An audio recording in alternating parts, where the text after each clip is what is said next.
Sir నమస్కారం sir. Sir ఓ sir నమస్కారం sir. ఏం కావాలంటే వచ్చినావు? నా పేరు ఎల్లయ్య సారు. ఎవరి మీది?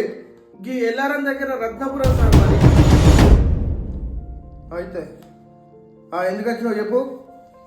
నా భూమి నా పేరు మీద లేదంటారు అయ్యా, దండం పెడతా.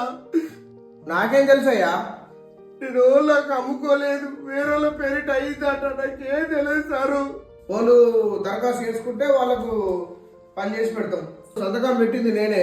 నా భూమి వాళ్ళకెట్లా చేస్తారు సారు? లీగల్గా అన్నునే పెట్టినా. నా పిల్ల పొరగల పొట్టగొట్టుకుని సారు. ఈ వ్యవసాయం చేసుకునే భూమి ఏమో కాదరు, ఏం లేదు. ఈ భూమే దండం పెడతా సారు. చూద్దాపో, రేపు రాపో. నా భూమి నాకు చెయ్యరు సార్, నీ దండం పెడతా. సరే సరే సార్ నమస్కారం సారు. నమస్తే నమస్తే. మళ్ళీ ఎందుకు వచ్చినావు? నిన్న చెప్పినగా నా భూమి కోసం వచ్చిన సారు. కుదరాది. ఇంకోళ్ళని అడగాలి సారు, మిమ్మల్ని అడగకపోతే. నీ దండం పెడతా సారు, ఇంకోళ్ళకి చెప్పాలా సారు? చెప్పకపోయాడు చెప్పుకుంటావు. మా అయ్యమ్మ రెక్కలు ముక్కలు చేసుకొని కడుపు కట్టుకొని సంపాదించుకున్న భూమి సార్ అది. అది మా భూమి సారు. నీ దిక్కులు కూడా చెప్తావా? గవర్నమెంట్ ఆఫీసర్లతో మాట్లాడి ఇదే పద్ధత చెప్తావా? సార్ నమస్కారం సార్. అరే నువ్వు మళ్ళీ ఎందుకు వచ్చినావు?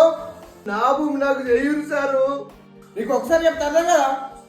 నా భూమి నాకు చేయలేకపోతే నేను చచ్చిపోదు సార్ మీ పేరు మీద. నేను ఖచ్చితంగా చచ్చిపోదు సార్ మీ పేరు మీద. ఏం మాట్లాడుతున్నావు? సస్తాయావు.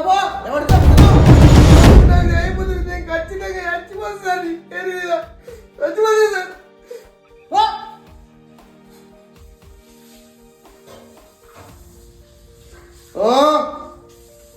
బెదిరిస్తున్నాడు.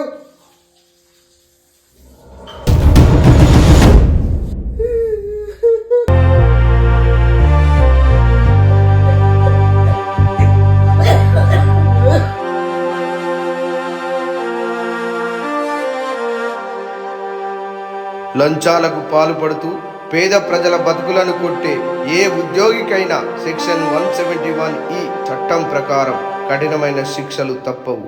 తగు భారీ మూల్యం చెల్లించక తప్పదు. మీ బొమ్మిన రాజ్ కుమార్.